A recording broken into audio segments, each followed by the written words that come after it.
Man, I mean, honestly, there's just something in the air. There's something in the air here at Waco. I don't know what it is, but this place is it's just different. Ever since the first time I came here, it was just different. I first came to Waco Tanks when I was in high school from Houston, Texas. I was probably about 16 years old, and I continued to come all the way through my college career until I was about 20 something. And 1997, the park closed, and I stopped coming for about 5 years. But then a lot of my friends became guides out here, and they were all getting really good access. So I became a guide, and next thing I knew, I was buying land out here and spending all my winters out. And I've spent the last 5 or 6 winters out here on my land, developing things and guiding in the park.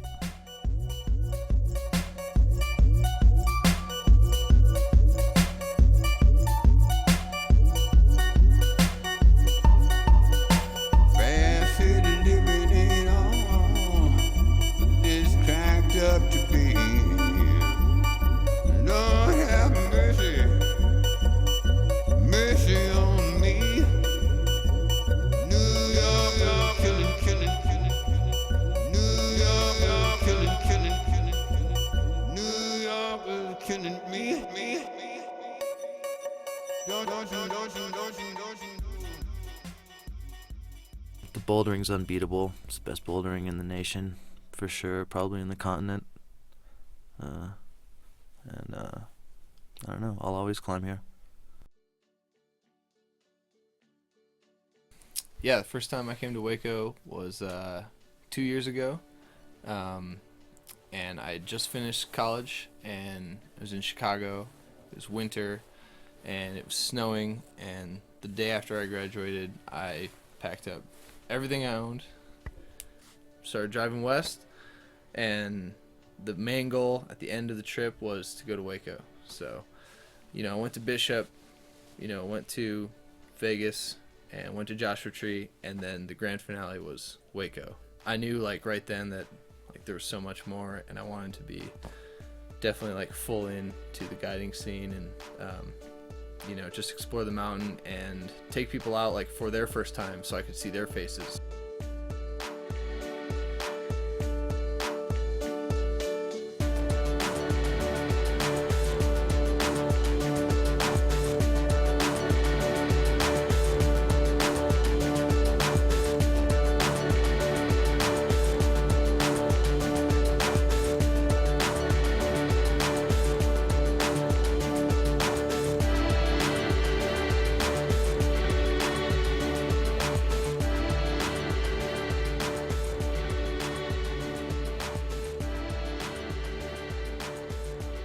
One of the highest bouldering honors to get a first ascent in Waco.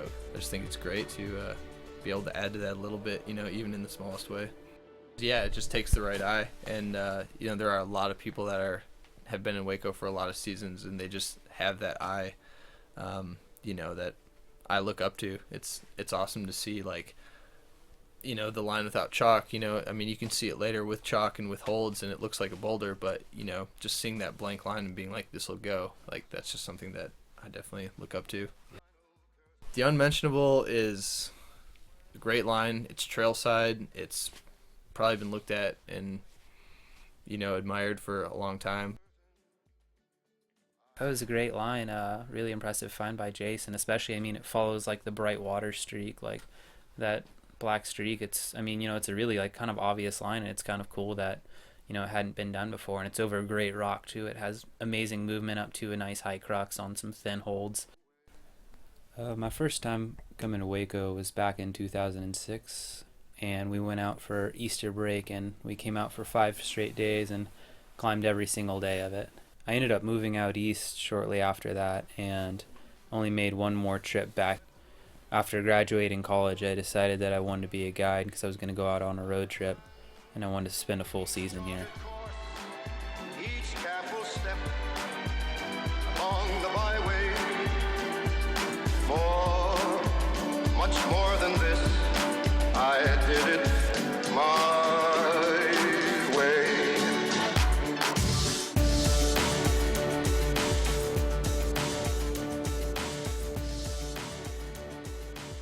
I mean, there's new lines everywhere. It's really impressive. A lot of the guys who are out here, like, full-time, that just are constantly out developing and searching and finding new things. I mean, there's new climbs around every corner. Whenever I first got here, Nikias hiked me around all around East for a full day and showed me just every single thing he could think of, and we ended up ending over by Gilligan's Island, and he showed me this line Pink Moon, which is just this beautiful pink crescent feature. It's really cool, really fun, and not many people really ever climb on it.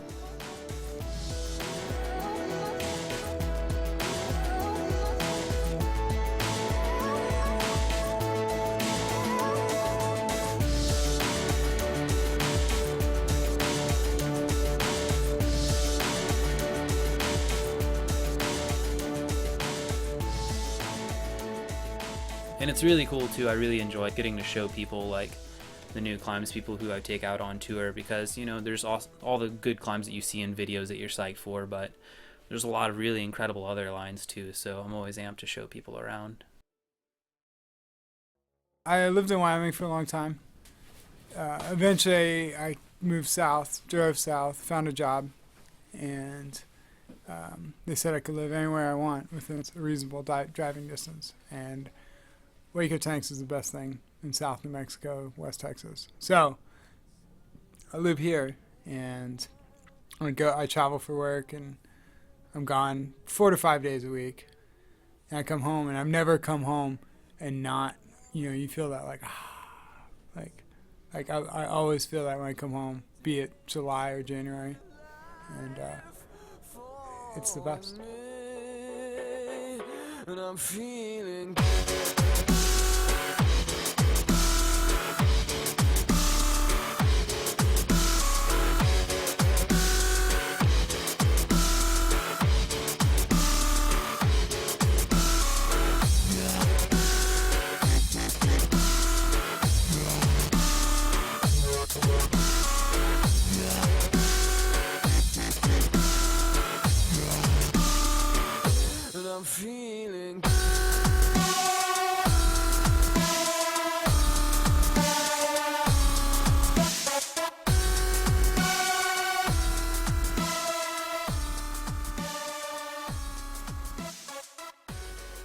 like the park is so big and so vast, and there's so much stuff. Like, just go run around and have fun. So I try to make a big effort, and all my friends are for the most part down. Ty and I are for the most part the only ones here in the summertime. For the past probably 6 or 7 years, all the stuff you want to climb on in the winter time is baking in the sun, and so therefore we're chasing shade. So yeah, in the summer you have to get out of the heat and down into the caves and into the canyons, and that's where you find these lines that you never would want to spend time out in the winter because it's just cold and dark down in these rooms. But in the summertime you have more daylight, and you can really get out of the heat. So the first time I came was 1990. I came and I explored around West Mountain, and it was just one of the most amazing things I'd ever seen. And so I was just addicted immediately and kept coming back, and been here at least one trip every winter for 21 years now.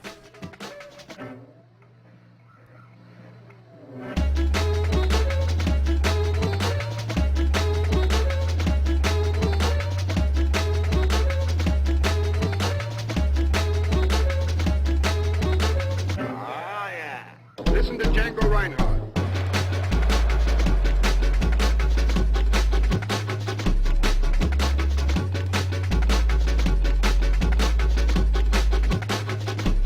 Django Reinhardt.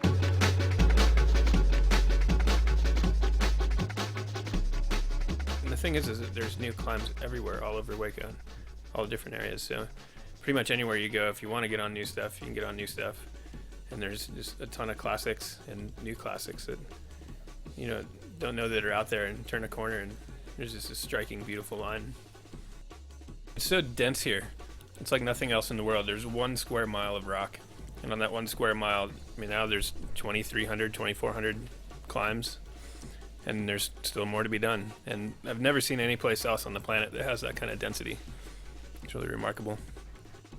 So yeah, the day I heard that Johnny and Micah had been buried in the avalanche, I just went out to West Mountain and went to go walk and have some quiet time, and I was exploring around and dropped down behind these trees in this deep canyon up on the side of the mountain and walked up, and there was this roof facing me with these incredible big plates and holds, and walked up to the roof expecting all the rock to kind of be too soft and chossy to climb on, and there's these huge jugs that are solid and big thread throughs and this amazing iron rock and really cool formations and this deep 15-foot roof.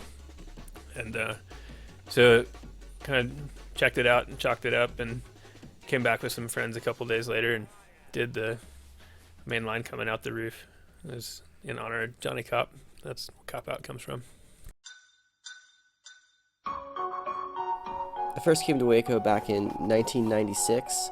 It was back when the park was still open, so it was pretty much free to roam around and do what you want.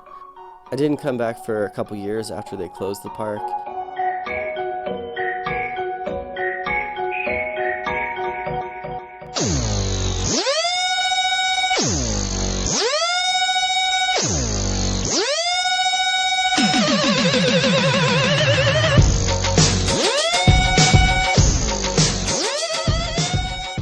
Then when I did come back, I was really surprised that, you know, the regulations are good, and I think that, you know, having less people, less traffic on the boulder problems and on the trails is a good thing.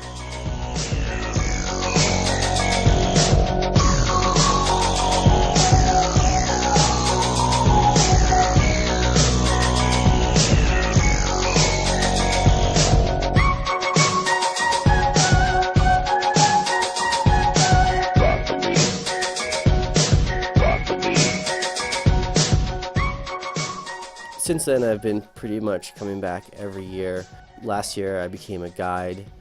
Probably the biggest reason to become a guide for me was just to be able to explore more, find first ascents. To Die For is a perfect example of, you know, there's Ghetto Simulator right around the corner. 50 feet away is this beautiful line. It hadn't been done before. Back in 2008, I found it, cleaned it up. Just beautiful sculpted Huecos up a face. The crux is high, you're committed. Just really fun climbing and just right in the main zone.